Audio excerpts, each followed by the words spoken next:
everyone, and welcome to another episode of Ask Jim. We're up to number 49.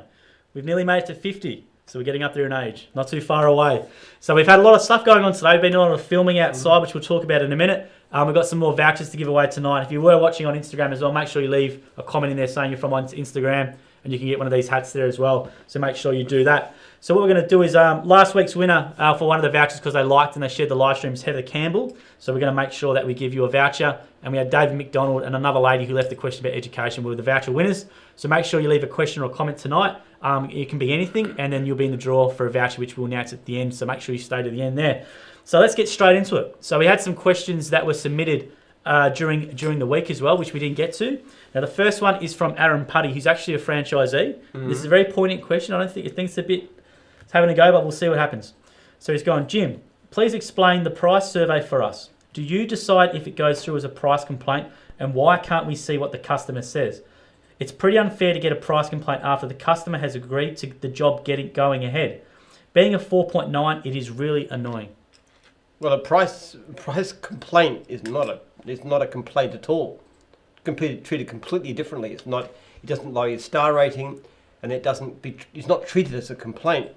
There's two ways of getting a price survey. One of them is the client chooses price, which is an option on the SMS survey, and the other one is they put a comment in. They says, look, it was good, but too pricey, and they give you 4 stars. So in that, I just changed it to P, because why should you get penalised because you charge more? But basically, I don't see it as a negative. If you're 4.9, maybe you should have. All that happens as a result of price surveys is we calculate the proportion of your surveys that are price-based. If you're in the top third, most expensive, you get $3 signs. If you're in the middle, you get 2. And if you're in the bottom, the cheapest, you get 1. Now, if you're a new franchisee having struggling to moderate your price, but if you're a experienced franchisee with plenty of work and you've got $1 sign, you should increase your prices because you're not getting enough knockbacks. So it's more of an indication for the franchisees, an internal sort of pricing system to say maybe too cheap or too expensive. It's not negative anyway. Now, if we ever get to the stage of showing these to the public, a member of the public might well choose to say, hey, I'd rather have him because he's cheaper. On the other hand, they might say, well, he's pretty cheap, but this guy's got it 4.9, and so I'd rather have him even though he's more expensive. It sort of seems maybe because he's put the word price complaint, whereas it might be just price indication might be the better sort of thing to... Yeah, it's not a negative. Yeah. It's not a negative. I've actually said to people who are busy, I said, why aren't you getting more knockbacks on price? You're not quoting high enough. So maybe because he's saying a price complaint, but as you were saying, it's not a price complaint, it's just a price indication. If we have any indication that the problem with a job is the price, we delete the complaint and we change it to price because it's not a complaint, it's not negative. And it doesn't, to my mind, I only care about the star rating.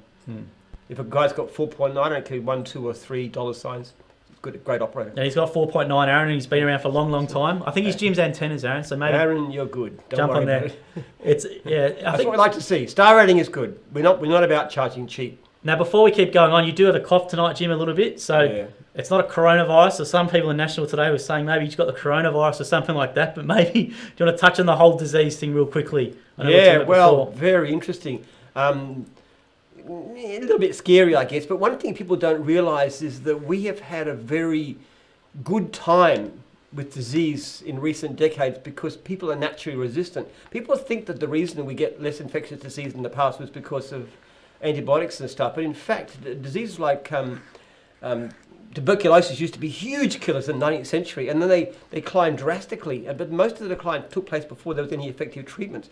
What's happening is there's been a change in human physiology which makes people more naturally resistant to disease, which probably peaked around about the 1970s. What's happening now is we're starting to see a shift back in the other direction, and it's characteristic of a declining civilization.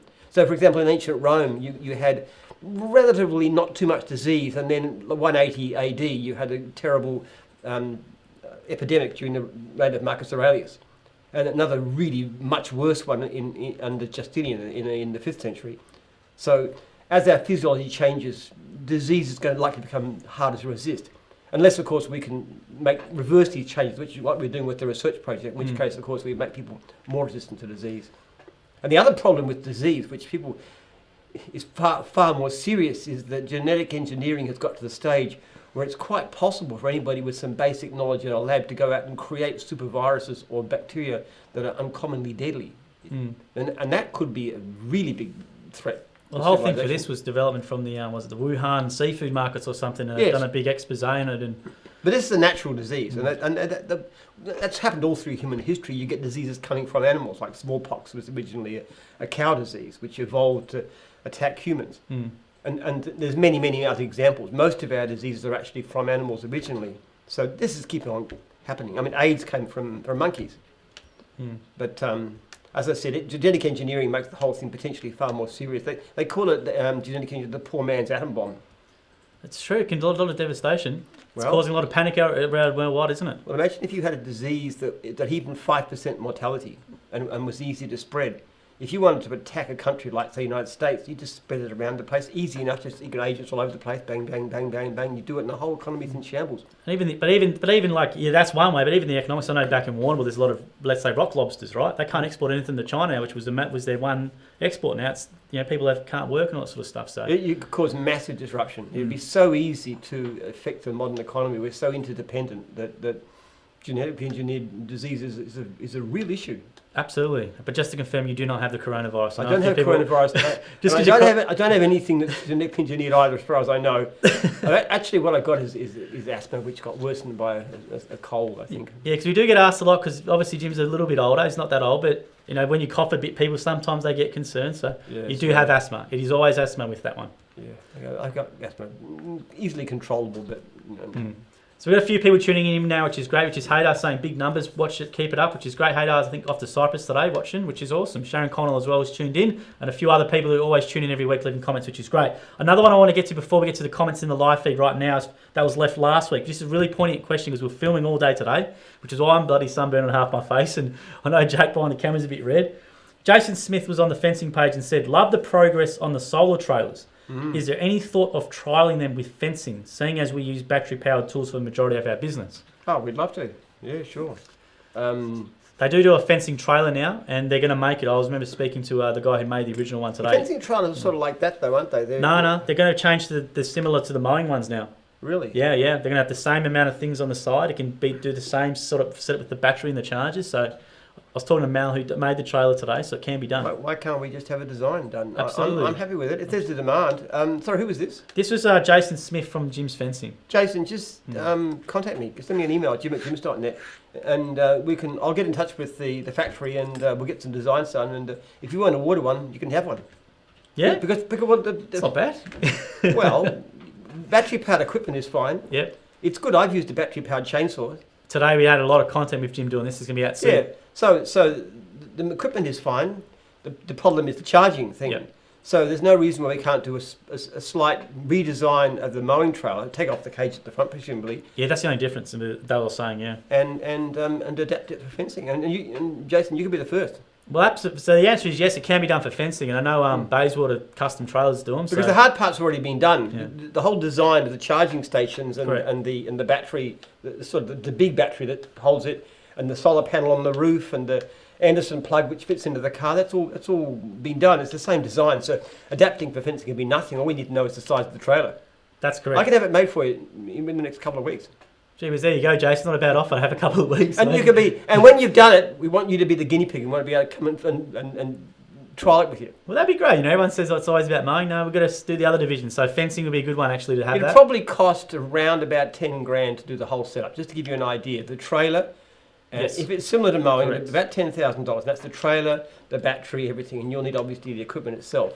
That's correct. So it's around about, if you do have a current trailer, it can be retrofitted for around 5K, they said. So if you do have a suitable trailer, That's right. it could be retrofitted, but if the trailer and the whole thing is 10K, then it can be 2K for the gear or whatever, it depends it is. So Yeah.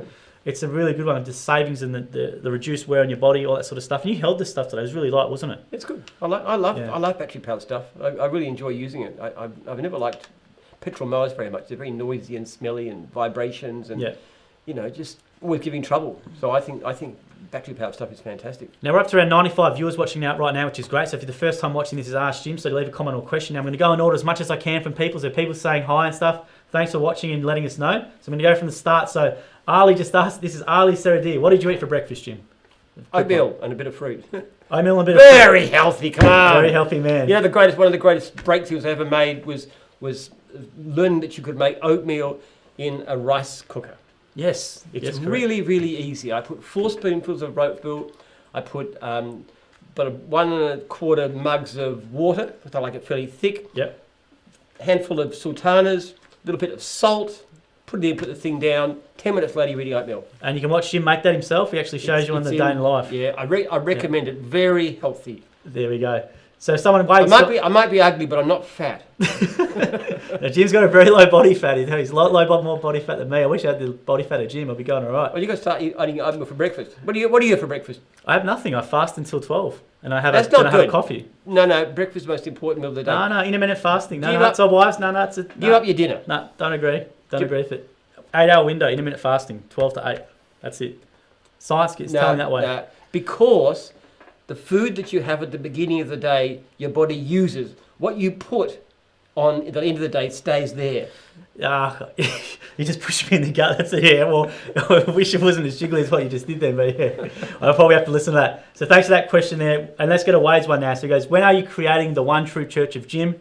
That's from the famous Stepmates video when they go, the one true church of Jim. There's no church of Jim, I think. Well, when it comes to science, I hope people do accept my ideas as the one true church, at least of human civilization and civilizational theory. If I can ever prove what I've done, and I think I can, hopefully with these new research project that we're doing, I think people have to take it seriously, and that would be good. So there's biohistory, so Wade, check out I don't so biohistory. much want to be crowned Pope. I'd like to get the Nobel Prize for whatever. I mean, that'll be my ultimate aim in life, I think. You don't want to be sitting in the old glass thing and going through the big crowds. And I don't think a Pope is very good, but I'm like married too, and I like sex too much, I like children too much, so... doesn't appeal to me, though, being the Pope. Don't we all? You have to give up too much. Don't we all? All the power and the nice clothes and stuff, not worth it, sorry. So going in order here, that was a great question, Wade. I didn't know that was going to go. Dave McDonald's gone, good day to you, gents. Did Jim know humans eat more bananas than monkeys? Can't remember the last time I ate a monkey. I told the kids the elephant joke the other day. They loved it. David's come out to do the Jim's antennas at your house. Oh, good. Here's a man who likes elephant jokes. You're a man after my own heart. I think elephant jokes is the supreme form of humour. There we go. And then Wade's gone again. When are you going to launch Jimmings to take on Bunnings? Never. We actually have a deal with Bunnings in place as a preferred supplier. So we look after Bunnings. We're not going to compete with you, Bunnings. You give us the best deal for our guys, and we will never. Otherwise, if you don't, then we'll compete with you and drive you out of business with our massive super gym stores. We've got a good partnership. 2 Aussie icons. Why not Bunnings? And you got the gyms, and you got Dan Murphy's on the back end for. One of the things I've learned from hard experience is just because you're good at one thing, and we're reasonably good at franchising service businesses, doesn't mean you're good at anything else. In fact, I'm pretty pathetic at everything else. So we've tried a number of different things. They all fail. He's gone with one real quick question. Last one from him is always going, when are we going to expect the launch of Hire a Gym to take on Hire a Hubby? Well, we have Jim's Handyman. And they better! Come on, it's just a name. Jim's Handyman is Hire a Hubby the way it should be run. Absolutely. Yeah. Absolutely there. So we've got heaps of questions here, and we'll beat competitors by 10.5%. There's some funny questions here. All right, Clinton. No, we're not going to go cheap. Come on, we're going to charge 10% more, but give a better service. That's the Jim's way. That's exactly right. Now, Clinton Bickley's going here, who was one of our the Cobloaf winner. Who do you think is the most underrated Simpsons character ever? Good question. Who is the most underrated? Well, underrated by who? I personally think that the great hero of The Simpsons everybody knows is Montgomery Burns. I think he's the ultimate hero of the series. So in that sense, I think he's grossly underrated because people think he's the villain. Well, I think he's the archetype. Yeah. Perfect. Yeah, I love. Is there any other characters that stuck out in your mind when you think back watching it? I like Dr. Hibbert. He was good. Yeah. I got a laugh out of him. Well, it's only one show, but I love Scorpio. He was fantastic. And Scorpio and the Bond rip-off they did, yeah. Oh, I love Scorpio. Is there anyone else? Who do I really, really like? I like, what's the guy who is always holding up Apu? He's with the robber, Snake. British accent. The Snake. The robber, him? Snake. I love him. With his very posh British accent, and he's always this criminal. Actually, I reckon Sideshow Bob's pretty good, I reckon. Oh, you like Sideshow Bob. He's a very, very clever. Kelsey Grammer, who was from Frasier. No, he's pathetically stupid. This is the guy that's got a whole series of rakes around in front of him, and he goes on trips on one, and goes bang his ears like that, and then does it again and again and again. I mean, he's wonderful. As you can tell, I got a bit of a thing for villains, so... That's a great one there, Clinton. We haven't had that one before. So Paul's gone here, Paul Facey. When can we expect the Jim's Lego set? I know we've had a Monopoly coming out, which we've gone off the board and stuff like that. Nice.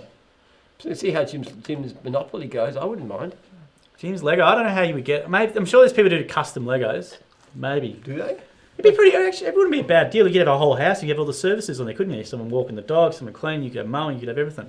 Well, It'd be alright. You have little characters there. you found Hasbro, didn't you? Yeah, Jake in the background as well found a custom company who did it, which was great. Ask them. Go and ask Lego. Go and ask Lego if we can have Jim's Lego. Get right on to them and see what they can say. Huh? Yeah, we'll try and work something out if it can be done. We'll try and work We'll give it a something crack. out. Yes.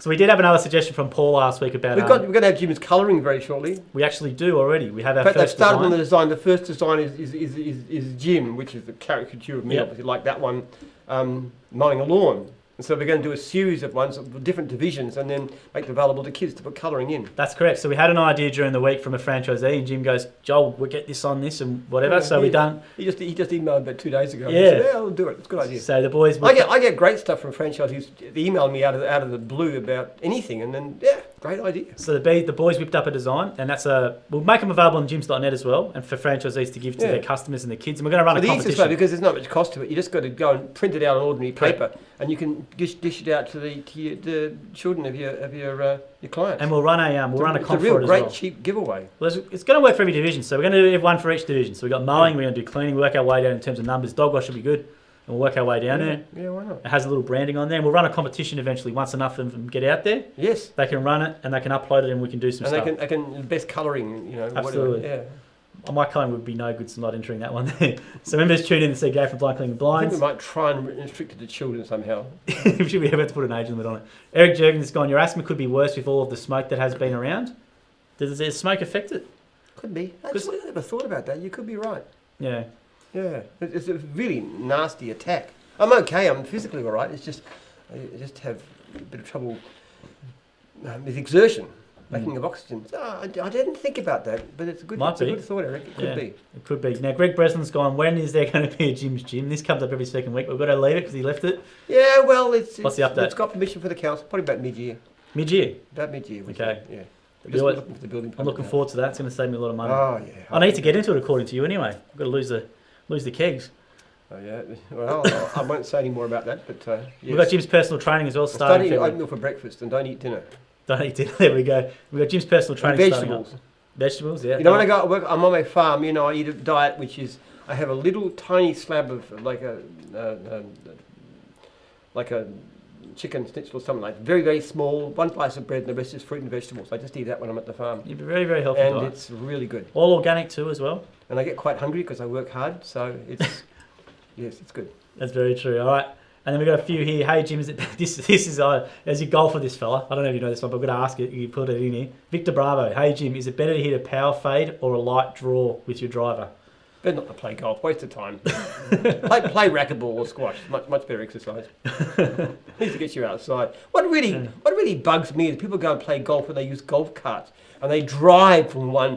What is the point? It's pretty lazy. I think if you're going to play golf, at least you've got to walk at a brisk pace and there's some benefit to it. Come on. You tried golf before? No, No. not really. I played mini golf. I'm terrible at that. I don't know how you go main golf then, but No, I think I might have played 1 or 2 holes once, but no, not my thing. So there's a few questions and comments coming through now, which is great. There's a lot of high viewers watching, which is awesome. So make sure you leave a comment or question for Jim. Just like Wade's done, he's left heaps, which is awesome. And that one there from Victor, which was a bit different. So I'm just going to go through the feed here and try and get into the next one here, which is awesome. Give me 1 second here, guys. Now one here. Okay. Jim, where do I access your academic literature? From Johnny Benson. That's a great question. Well, if you just go into gyms.net, meet Jim, it's all in there. You'll see a link to our biohistory page, www.biohistory.org. Yeah, it's a good question, Johnny. Yeah, so gyms.net, as Jim said, meet Jim, click on that and scroll down. It'll have all the biohistory Yeah, stuff. you can get all sorts of stuff. You can also buy it off Amazon. If you just put my name into Amazon, and you'll see my books in there.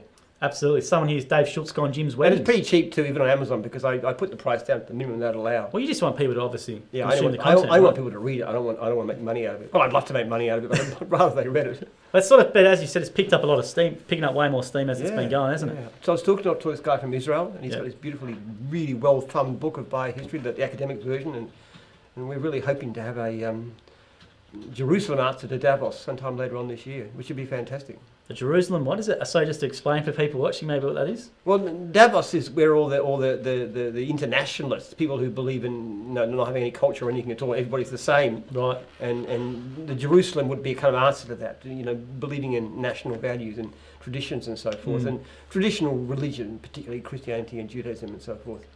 Yeah, well, that's awesome. And meet Jim, Biohistory, check it out. We've got heaps of questions and comments coming, which is awesome. Anybody wants to email me interested in biohistory, just send me an email, jim@jimstyle.net. I will talk to you till the cows come home. My favourite subject. Jim, absolutely passionate. I love hearing Jim talk about it. He's really passionate about it. So we got up to 100 people watching now, which is great, Jim. So 100 people watching, which is awesome. So thank you for giving up your Wednesday night and asking Jim a question. This is great. So many comments. Stop rattling on. Just ask the next question. I'm trying to provide context for people who come in.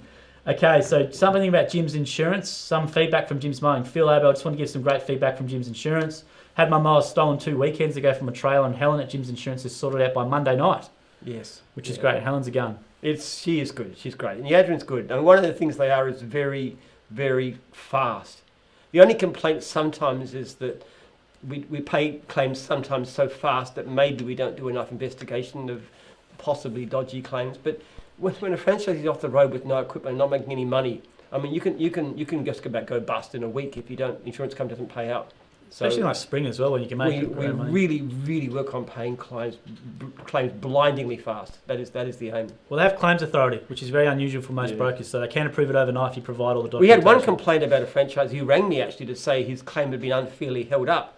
The trouble with it is, because they only prepared to pay him $500, because his figures showed that that's all the money he was making. Mm-hmm. He gave them the figures and showed this big income, but this massive, massive, massive cost, and with $500 worth of profit.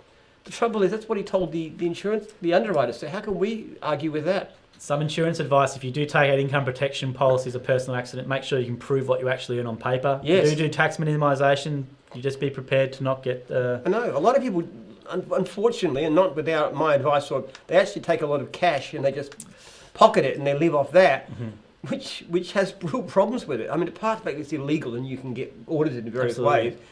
If you have an insurance claim, you can't prove your income. And if you want to sell your business, you can't prove your income. So even though some people think that tax evasion is smart, I'm not quite sure it is. And this guy, and I'm not saying he's evading tax, but I'm just saying, how could you possibly be living off $500 a week? I mean, seriously, as a business owner, come on. So when you take out those policies, make sure you can prove everything on paper is the answer there. Ia Penman, do you recognise that name? Yeah. Hi Jim, have you seen the latest Star Trek Picard? No, I haven't. There's a new series out there. You might have to show Jim, I reckon. I'm very stingy. I can't pay for cinema tickets. I've only wait till it comes on Netflix. I think it is on a streaming service. I don't know which one it is. It's one of the streaming services. They're trying to get people. The whole thing is Picard. Yeah. I think it's a series. Yeah, put it in there if it's a series. I think it is. I don't know. Is it good? I mean, I used to be crazy about Star Trek. We've seen all of them. There's been buses going around with that actually on the side. I saw a few buses when I was driving home with that one on there. So it's a series. I reckon Jean-Luc Picard is the best Star Trek character ever. Certainly the best captain. But I haven't. I have a look at it. It's good. And Paul Facey's gone here. How can we spread the good news of Jim? Easy. Just share anything you want to do. Go online. Share as much content as you want with Jim as we can. All right, here we go. Can I use my voucher for 4 Monopoly sets? David McDonald. I don't know. Your Jim's voucher? Yeah, so David McDonald won the Jim's voucher. Yes. Be my guest. I've got to work that one out of the system. Of course you can. We'll have to sort out finance, David, so email me. And Jim's voucher is better than money. In fact, if you use Jim's voucher Monopoly, we'll give you a 10% discount. There you are. That's my personal offer. Put it on record. Actually, we'll cover it because it's $60 for a pre-purchase now, so we'll cover that $250 voucher. So no problem. So hook this up, David. That's no problem at all. We can do that. Someone here's going here. Where is it? Jay Turner. Hey, when you first started your businesses, did you ever think it would end up being a worldwide organisation? No, I did not. Well, you've got to remember when I started the business in a sense. It was back in 1970 and I was gardening at like $1.50 an hour. So it depends what you count started. But even when I started franchising, I didn't think it'd end up as much. As I often say, I actually told somebody at the time, if it worked out, well, we might have 100 franchisees. It surprised me, actually. Most things that you try work out a lot worse than you think. Just a few things work out a lot better than you can possibly imagine. And it said worldwide as well. It is a worldwide. We're in Canada, New Zealand, obviously. Well, I don't know about British Columbia, New Zealand and Australia being the world. I suppose from our point of view, it's the best part of the world. But anyway. That's accurate. It is the best part of the world. We can be like Americans. I mean, and say we're all okay. across a single continent. I mean, you can say that, can't you? There we go. Someone's going here. Where is it there? So Steve Walkham. This is a good question. Hey guys, Steve Walkham's a franchisor. What happens to the Jim's group if Jim dies? Is there a succession plan? Yeah, there is. There is. I've got a couple of very capable children. My wife is very heavily involved. We've got a guy called Marcus Koch, who's our business advisor, who'll be on the panel and stuff. My son Andrew will have a say in it because he's interested in the research side. I think it'd run. Well, I mean, I'd like to think it won't run quite as well without me, but still, it might run a bit less adventurous. Maybe you wouldn't go into so many wild ventures as I sometimes seem to be doing. And we wouldn't have all the great content with you. Yeah. I think it's got great strength. I don't think people realise how little I actually do in this place, honestly. Yeah. Seriously, Yeah. I've got people who run different departments, like this guy. I mean, he runs the digital advertising side, and you've got Matt, who looks after sales and divisional support, and you've got Archie, who's fantastic, and people like Cynthia in finance, and Yadrin in insurance, and Eugene, Knox, yeah. and then you've Eugene, got people like the Jill and Rebecca in the call centre. It's not just one person. There's actually a team of people who, on the whole, share the same kinds of values and ideas. I'd like to think I make a difference, but I honestly don't think it'd collapse without me. No, not at all. I think it'd be obviously not the same, but that's why we're doing all this content as well, and we've got all this sort of stuff. But Jim's going to be around for another, 40 years, I think. Well, you should get at least 20. You If you do these charts of how long you're supposed to live, and you look at all the things about longevity, I've got everything. Don't drink. You never drunk. You never smoke. Never keep fit. Proper weight. The fact that I'm a churchgoer. Does that matter? Oh yes. All right. That adds a few years to your life. Okay. I actually eat minimal meat. That's another positive thing. What else? Geez, I'm in a bit of trouble hearing all these things. Yeah. Well, then wait for the next one. Very, very happy family life. Wonderful wife. That is a big point about longevity. Huge. Watch yourself, young man. But a lot of blokes, I know, bloke up in the office, he's never had a happy wife, so I don't know how he's going with that one for his years. But well, it did take me 4 times to get it right, but I have got it now. Yeah. I mean, Lee and I fight like cats and dogs, but she's absolutely wonderful, so I adore her completely. So I'm sure there'll be. Yeah. I'm sure there's things about you've led a pretty clean life, Jim. So you'll be there for a while.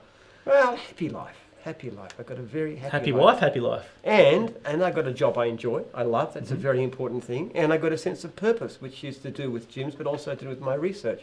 So I've got every possible reason for having for happiness and long life, which is great. And actually, being reasonably wealthy doesn't have an awful lot to do with most things. It doesn't actually affect life very much at all, life extension. But the other things do.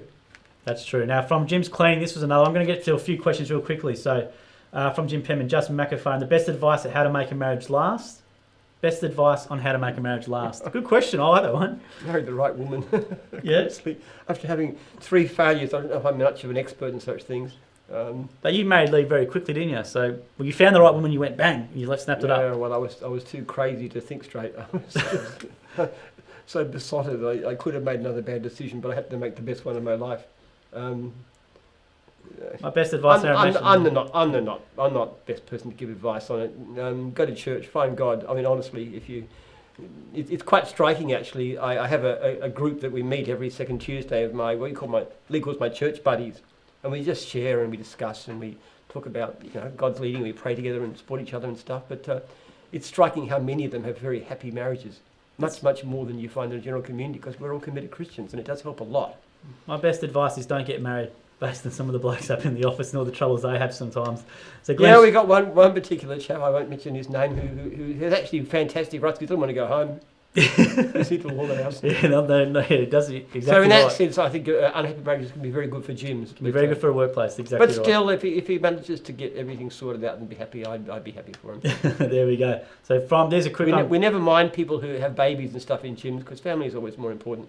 Even if we lose somebody good, Leah's off. Yep, but she'll be back pretty quick though. She absolute gun, so she'll work from remotely, so she'll be fine. It's typical of people in gyms, like Cynthia goes on maternity leave, and she's just about doing emails between contractions. She certainly, when a couple of days after birth, I went to visit her in hospital and she was doing emails. Yeah, probably not the And best. Leah's amazing. She's a great gun. She's got no morning sickness, nothing. And she's as big as this, but she's just an incredible lady. Nah, she's still doing well. I don't think she should be still, but she's that committed. She's he's still. Yeah, she's wonderful. All right, let's keep going with the questions. I didn't mention Leah amongst my great staff, but there's so many you can keep going. Absolutely, you can. Yeah. So someone goes here, don't get married and you can't go wrong. I agree with you, Wade Aston.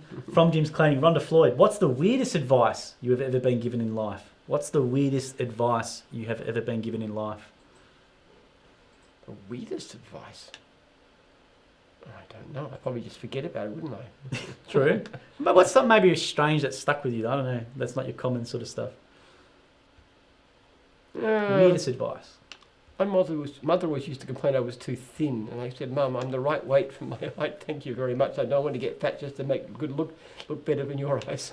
Too thin. So too thin. She's always thought I was too thin, and actually I weighed more than I do now. So she still thought I was too scrawny, but gain weight. not a very good advice. No, thanks for that one, Rhonda. I think it's that first time question. Body mass index. Work on body mass index. Your weight in kilos over your height in meters squared. And if you're between 18 and 25, that's pretty good. I think I'm about 22, something like that. Doing very well. So Lachlan Colha's gone here. Jim, I'm 15 years old and would love to work for your company and how it's grown to what it is today. We do get that quite a bit. How do I work for Jim, or how do I work for gyms, all that sort of stuff? Well, if you live anywhere near us, you can come in and do some work experience. Work experience, we'd love to see you. Absolutely, Lachlan. So if you want to, and actually, it's funny. We've taken interns off from time to time, and most of them end up permanent employees because by the time they've worked for a while, they know the debt. We've seen what they're good. We can find something for them to do. That's true. So just hit up the page, Lachlan. Yeah. And we're so where do you live? Just send me an email if you like, and away we go. Here we go. Michael Watson's gone. Has Jim Flicks started yet? Have you started Jim Flicks, Jim, as a Netflix? I think we've got a lot of good content on enough content to do Jim's Flicks. A few series we could do. Well, you can hire these guys for a very reasonable price. There we go there. Okay, let's go here from Jim Penman. Hey, Jim, can you do a franchise for helping the animals affected by the fires and drought, please? My dad is an ordinary Australian, taking time out of his time and money to try and help starving and thirsty animals in the wild. That was left on your page. From Mel Yes, well, it's not a lot of money, I'm afraid, and that's what we require. The thing is, if somebody comes to us with an idea for a franchise, the first question I've got to ask is, can a franchisee make at least $60 an hour? Yep. If I can't see that, I wouldn't sell a franchise to somebody, and that's the sad thing about it. And if I can't see there's enough work, I wouldn't see it. So, look, it's great that you want to help animals. I don't think it's horrible. I mean, I reckon, I don't know, billion animals have died. Yeah, I'll be a lot. The fires are awful. They really are, and you feel so sorry. Being burnt alive must be is the most dreadful fate, and it happens so much. 100. We need to look after this country better, and that means limited burns, and I think replacement, as I've talked about in that podcast, replacement of some of our more flammable trees with more fire-resistant trees. We could do a lot to keep our country safe. Limited fires aren't so bad because the animals can escape, but these mass conflagrations are just awful. Yeah, that's true. So we've got a couple of questions here as well. So Glenn Sharp goes, how did the logo come about? And someone else has gone, Sean Soley. Also, the logo looks a lot like Don Burke from Burke's Backyard. So how did the logo come about? I think Don Burke looks a lot like me, actually. Are you older than him? I have no idea. I think you'd be older than Don him, I reckon. Burke is. Yeah. And actually, all that happened is because when I was, I had Jim's Mowing before the franchise. I used to put my photo on the page because it got more responses to leaflets. Mm-hmm. So that when and it was called Jim's Mowing because originally it was Jim Mowing, of course, why don't you name it after yourself? So when we decided to launch, we just decided to transfer the photo into a graphic. So I got a graphic artist. I paid about $20. Mm-hmm.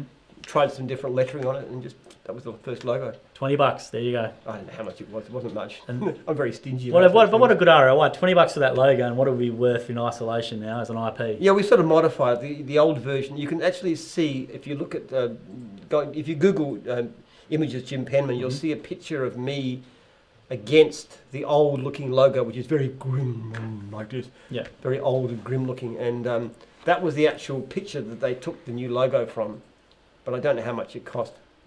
I was working with the Department of Civil Aviation the year before I came to school, and they designed a new logo, and I spent $1 million on it, and I ended up with a little box with the tick out of it. Oh. I cannot believe how much time people waste on logos. Very, very true. I mean, it's not so much the logo doesn't make the company makes the logo. honestly. Doesn't matter what it is. I mean, look at Dick Smith's. Dick Smith's a great logo. It's Dick Smith with his glasses. I mean, by itself it means nothing, but it stood for something. That's it. So Dave Schultz gone here. What about Jim's weddings? Which is quite interesting because you are. We do weddings if you want to get weddings at Foothills, it's a beautiful wedding site. Anybody wants to get married here, it's fine. I was even looking at becoming a marriage celebrant one time. Are you going to do it or not? No. Oh, I think you should do it. It'd be great novelty. No. Get married by Jim? No, I'm not going to do it. What happened? Well, A bit too hard, or? No. As a committed Christian, I have a problem with officiating in the same-sex marriage. Okay, I get you. Yeah. So it doesn't mean to say I would discriminate against somebody in terms of people who work for me or a franchisee or any other way, but actually officiating at a same-sex wedding would be extremely difficult. But in regards to having a wedding at Jim's HQ, you can. Yes. So no matter who you are, you can do. Get married at Jim's. Why not? Foothills is awesome, so you can look that up. And if you come here and have it, and that I would be very happy to come and shake your hand and even give a small talk at the wedding or anything like that. Why not have Jim as your best man? Why not? You can do that. Do a speech. Best man. You've got no better men than me. I mean, really. So there we go. So you can definitely happen there. Jim is your right-hand man. He can definitely do it. So where is Eric Jurgens? I liked Eric Jurgens' comment where he said he disagreed to you about the intermittent fasting not working and says that science does prove it. So I do like one there from Eric. Give up dinner and not breakfast. That's all.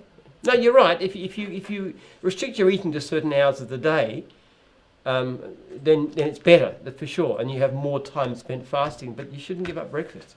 Then someone goes here, Darren Shaker's gone, Roy Williams requires Jim's divorces, so maybe get married here and down the road you can, if you do need to get it annulled or whatever way you both go. ways. I mean, we could do a divorce ceremony for you at Foothills too. I'm sure we could. People could throw things at each other. I mean, I know all about getting divorced. I'm an expert now. I think we had one of the logo compliments like Jim's marriage counselling, and we didn't mind that one when we showed that to you.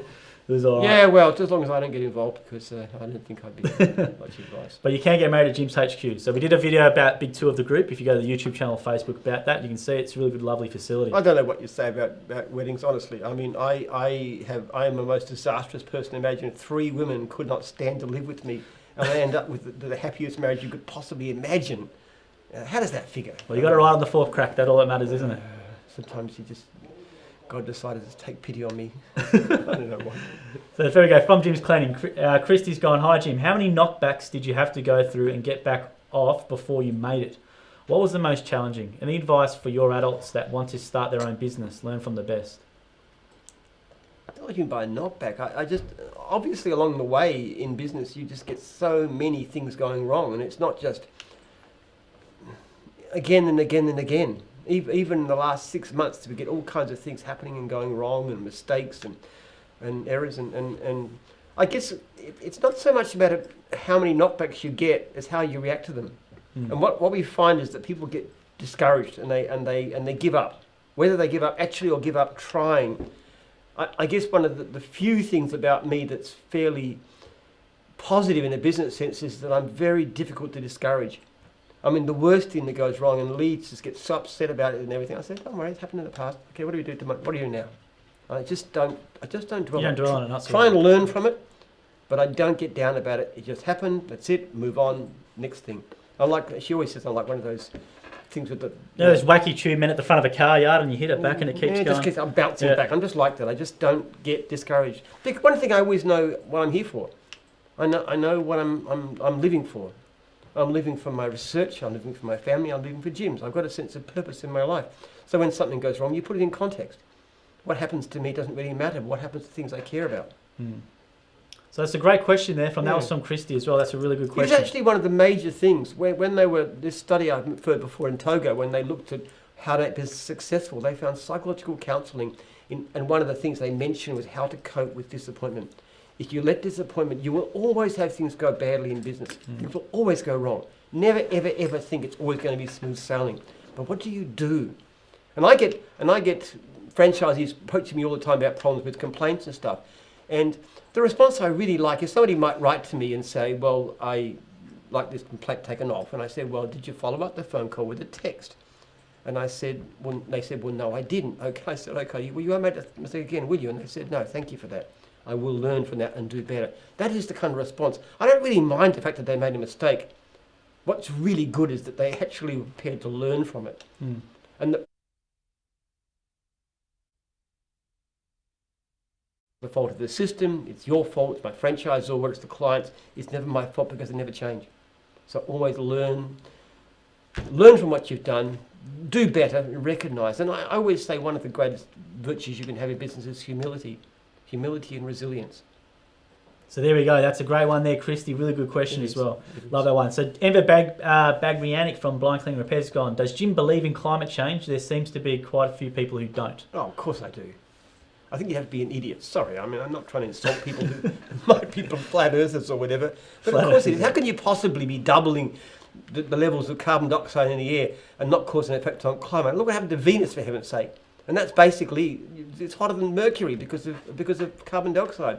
So of course it's a problem. And also, of course, it's a problem in other ways too. Like you get too much carbon dioxide, you make the oceans more acid. This is pretty obvious. The only real question is what you do about it. And the thing is, some of the solutions, what you've got to look at is what's the problem with climate change. And the problem is that you're going to get a lot of economic problems, disasters.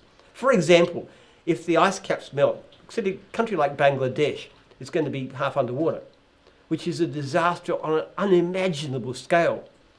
And certain island nations will disappear from the earth. And that you get climate change in terms of more frequent typhoons and floods and droughts and so forth. And so we're probably seeing a little bit like that in Australia right now. I don't think it's the main reason for the fires, but it's certainly a contributor. So you don't want that, clearly.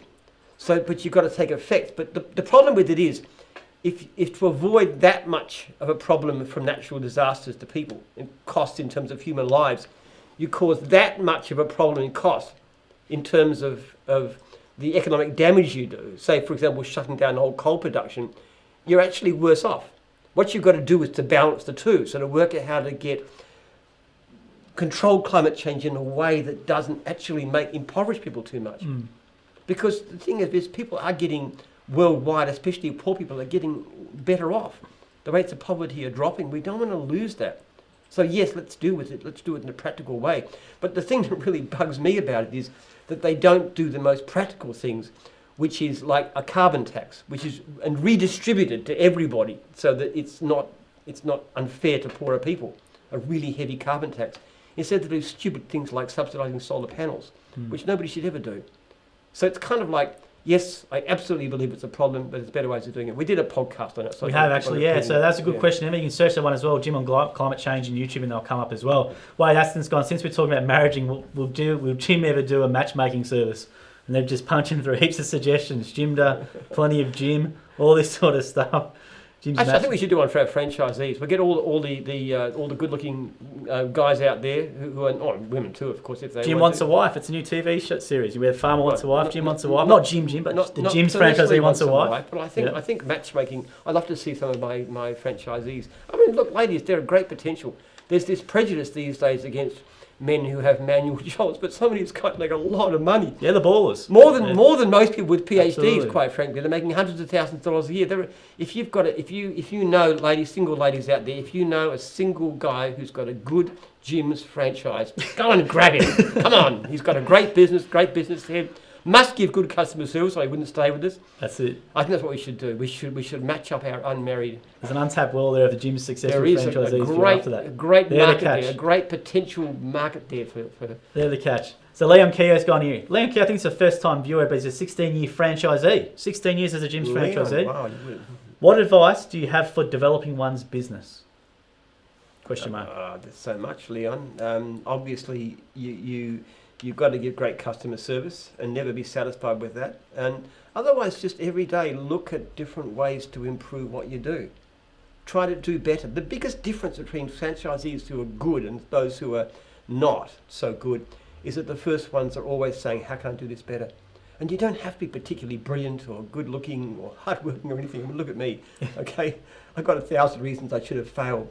But I'm always obsessional about doing better, and that's the biggest thing. Which means that, in a very practical terms, always go to meetings, talk to your franchisor regularly, talk to anybody else, email me. I mean, I charge $1,000 an hour. If anybody wanted my advice on business, And they sort of, and I've actually had somebody approach me and say, I want That's you to come to me. Yeah. And I said, that's okay, it's $1,000 an hour.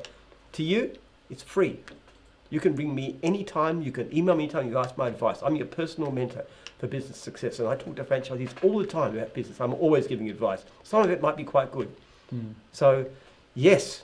And read. Or listen to talking books when you're out there driving around instead of listening to hard rock or whatever rock. Get a good book about business and put it on your and listen to that. But I think being in business for 16 years alone is a good achievement as well, isn't it? With all those failure rates after 5 years, so. Well, 16-year veterans, we value you. Anytime I ring everybody who reaches the 10-year anniversary, or actually 5, 15, 20, 25 too. Yeah. But you're a very valuable part of the business, and we want to help you in any way possible. And if you can, at 16 years, I don't know how well you're doing, but if you're 16 years, you can still keep on learning and go to a meeting and learn something new. That's the biggest sign of all. And I've been in business since, full time since I was 1982. How long is that? Oh, you're better than maths than me. 50, 40, I was about 30 at the time, so that's about... 37? Yeah, 37 years. 37 years. 37 years full-time in business, and I'm still learning things. And I reckon I've learned just as much in the past year as any other time in my entire life. And I've made as many mistakes too, but that's another story. But that's true. You've got no ego whatsoever. You listen to everyone. Doesn't matter if they're 18-year-old or whatever. You listen to everyone's ideas if you think they're good. Yeah, it's great. Like Jim's colouring books. I mean, what a great idea. But I never thought about it. And when you think about it, it's obvious. It doesn't seem like a stroke of genius. But, somebody had the guts to contact me and a good idea, and that's wonderful. Actually, we should, whoever it is, I should... It was Sebastian someone, so we've got him on email, so I know who it is. We should do something for him if it comes off. I think it's a great 100%. idea. So there we go. Thanks for that, Leon. That was really good. So someone from Jim's Cleaning, this is a great one. Dean Hancock, we own a family business, All-Star Cleaning in Cambridge, UK. It's doing well, but is there any tips for improvements and expanding? So I just wanted to read that out because it's someone from the UK watching and leaving it. Jim obviously answered that probably a little bit before as well, but thanks for watching there, Dean, and obviously all the content we do as well. Peter Wolseley, hey guys, how do we do an Ask Jim live on location somewhere? Can I just say to that guy from the UK, read my book. Yep. It's if you're talking about that kind of business, cleaning business, my book will give you a good guidelines as to how that's done. This one, which is available on jims.net for free under Meet Jim. You can download it for free, so there's no cost at all. There's also an audio version somewhere. Correct. That's on the same page. It's a really easy, very simple account of what I did and how I did it. Then Eric's gone here. Have you considered doing a Jim's app? Great for customers and could generate a lot of franchise inquiries. 100% the app is coming. Yes. I spoke to the CTO today, Liv, and it's March. So don't know when in March, but it's March. Don't worry, Eric. It's coming. Once it comes out, it'll be expanded upon. So we definitely need it there as well. So there's lots of questions and comments coming here, which is all really good here. Jason Pike's gone for a nice comment here. If you have a passion for what you do, it makes it easier to bounce back if you keep focused on your dream. That is passion and goals, you will find the drive to take on the good and the bad easier. You've got to have a sense of purpose in life. I think living a life for no purpose is miserable. Doing stuff you love, but doing something that has meaning beyond that, beyond anything. And frankly, what I believe in is more important than my life. It just is the most important thing there is. There we go. That's a great one, Jason. Jason's got an interview as well on YouTube. But Peter Wolseley's gone, if he believes in... I think believes is the wrong word in climate change. It's a science, it's an evidence-based decision, isn't it? It's not believe. Belief is whatever. It's an evidence-based decision. Look, I don't know. I mean, there's people in my church I dearly love who believe the earth was set 6,500 years ago. I think that's about the same level of plausibility as having... of thinking that climate change isn't happening. I mean, it's just so obvious. It's overwhelmingly obvious. The only question is how serious it is. I think it's pretty serious, but you can argue about that. But to say it's not happening is just crazy. Well, it's gone here. And it is getting warmer. I mean, there's no doubt about it. There's all sorts of records about heat happening. Absolutely. So Peter's gone here. If he believes in climate change, will Jim get rid of the old Mitsubishi and buy a hybrid? Well, that's a very good question, because the problem with it is when you build a new car, it actually uses up huge amounts of carbon dioxide, really does. So there's a very serious question of whether buying a new fuel-effective car is actually better for the climate than keeping an older one going, which is not that inefficient anyway. And in fact, I don't drive an awful lot in any case. So you've got to balance it. It's not just a simple equation. My feeling is that hanging on to what you have, whether it's cars or houses or clothes or anything else, for a bit longer is probably better for the climate. Our throwaway society is ridiculous. I mean, we just consume and discard too much. That's a good question, Peter. It was It nice, is a good nice question. cheeky one. Yes, Very good one. it is. That's my opinion. Because you have a lot of celebrities who will go and save climate change and save the frost, but they'll jump on a private jet to go from one place to the other. Yes, exactly right. It's about doing the right thing. I mean, like I've often said, once electric cars become reasonably priced and efficient and everything else, and they're going to last a bit longer, I'd be very happy to get an electric car because I'd love to be able to never buy petrol again. Mm.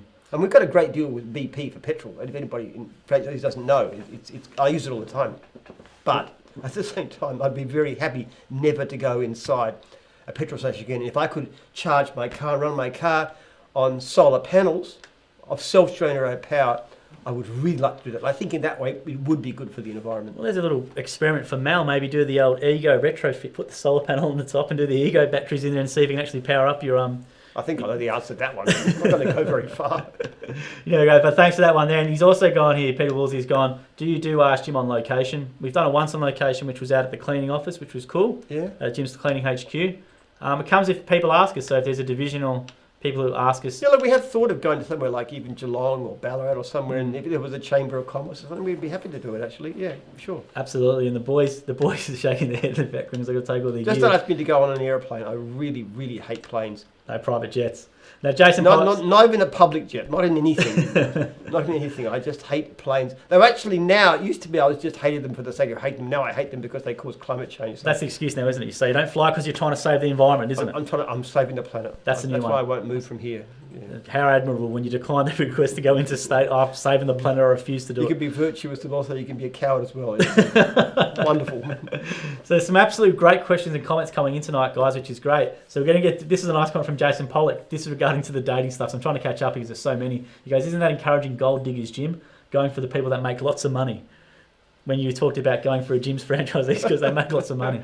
Well, I think women can have sometimes this unreasonable idea that because a person's wearing a collar and tie and got a white collar job that they're actually more successful. I think it's just a prejudice, and there is that prejudice. You've got a lot more women are educated these days, yep. And they tend to want somebody who's in that kind of white collar job. But it's unreasonable because a lot of the best catchers are actually tradies. I'm not talking about Jim's guys, but tradies in general. It's a dumb misconception where you're just told as a kid to go to uni or you won't be anything, right? Yeah. You know. I think it's pathetic. I think there's a prejudice against somebody who works. It's like some women would rather have a guy who makes, $70,000 a year and sits in an office with a collar and tie than somebody who makes $200,000 a year and goes out and does some honest work. I mean, it's a stupid prejudice. But I mean, being reasonable about it, women quite reasonably want somebody who can support them, got a decent income. It's quite sensible. I mean, or the other way around. Could be a woman supporting a guy. Yeah, we have a lot of lady franchisees as well. Yes, but you read up on the psychology of this whole thing. It doesn't quite work the same way. That's true. Whereas women are very happy to have a husband who makes more than them. Men sometimes have more mixed feelings about I it. wouldn't mind at all. Just kick back and it'll be right. She can bring in a couple $100,000 a year, no problem at all.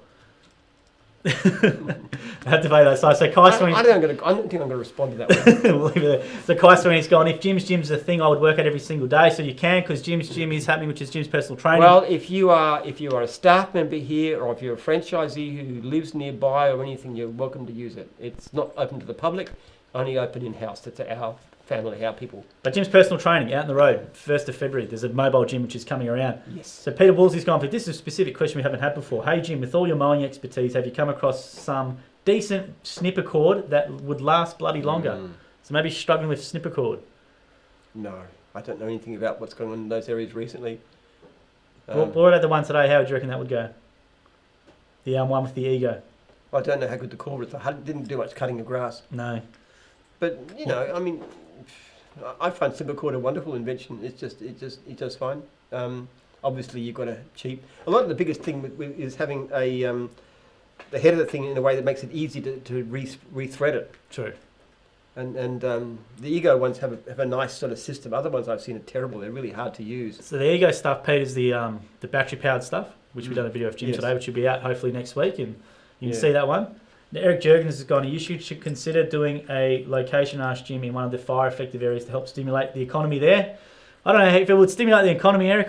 We could do it, but I don't know how much it would stimulate the economy. I don't know if there's probably better stuff to do on Ask Jim. Well, yes, it might also get in the way of relief workers and so forth and stuff. You'd be not wanting to do that. Yeah, but it's a good idea. I reckon down the track we can do something. We want to take it on the road again. I know. Yeah. Look, I know that sometimes radio hosts do things in those kind of areas to try and help people locally and drum up money for local causes. I'm happy to do that if people ask.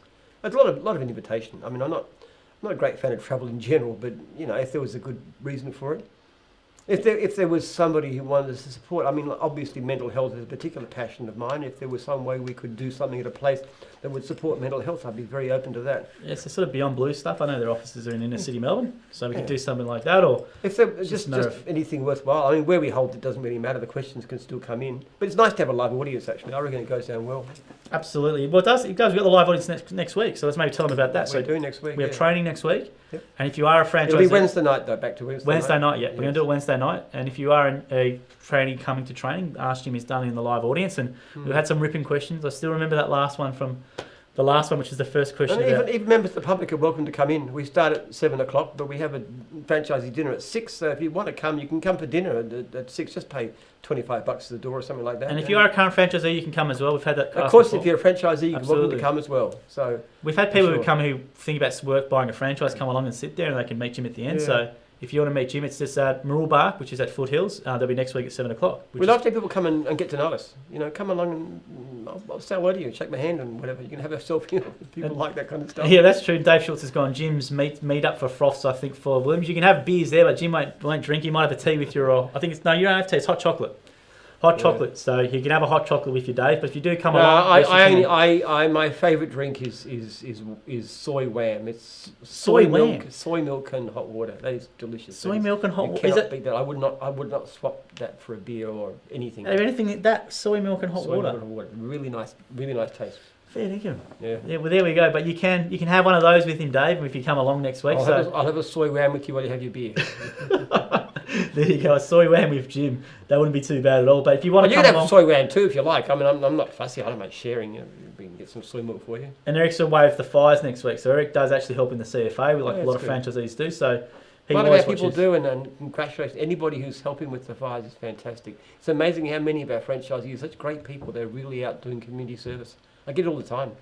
It's fantastic. I'm so proud of it when people do that. I hope you go and wear your uniform though. It's nice exposure for us. Absolutely it is. And James Lyon's gone looking good, gents. So thanks to Jake. And actually, if you are happy with the fires and your uniform gets damaged, I'll personally send you a replacement one for no cost. So there we go. And Peter Woolsey goes, wouldn't be many people lining up to say for a wham. Yeah, I don't know how the wham would go. That's because you're ignorant. You haven't tried it. Come on. Who out there has actually tried drinking soy wham? And if you haven't drank it, you can't talk about it.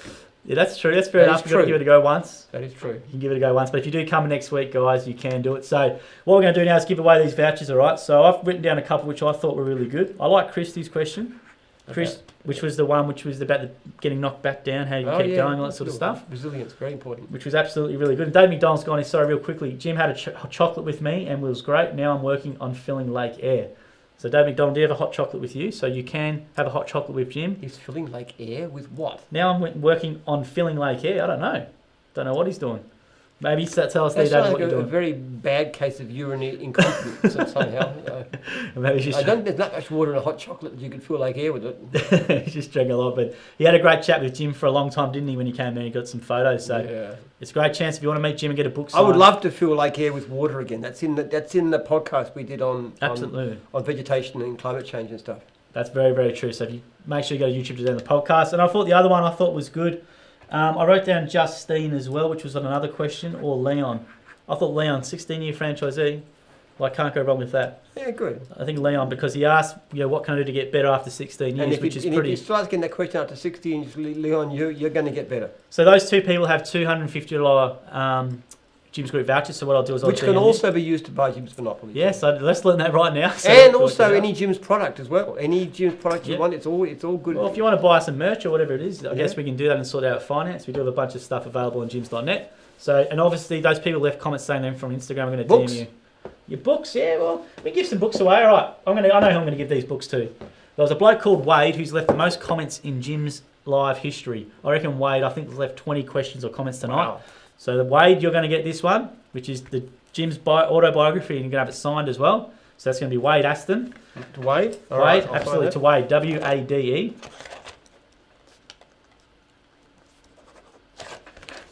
Has he absolutely gone berserk there?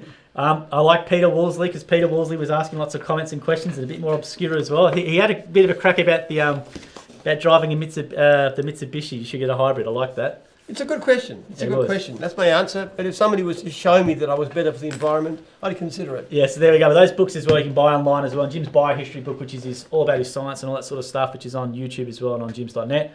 Thanks, guys. We had really good numbers this week. We really do appreciate it. Next week is live at training. So if you do want to come about, if you're in Melbourne, it's Foothills Conference Centre, 7 o'clock. Just rock up. You can meet Jim afterwards, sit in the audience, ask him a question. Or before, yeah. But Jim has a hot chocolate that sits around for a long time afterwards. You can have a photo, sign book, all that sort of stuff. You can ask him a question. Thanks again for tuning in. Next week, 7 o'clock, we'll be the same live as well for more opportunities to win and ask Jim a question. So thanks for that, Jim. Right.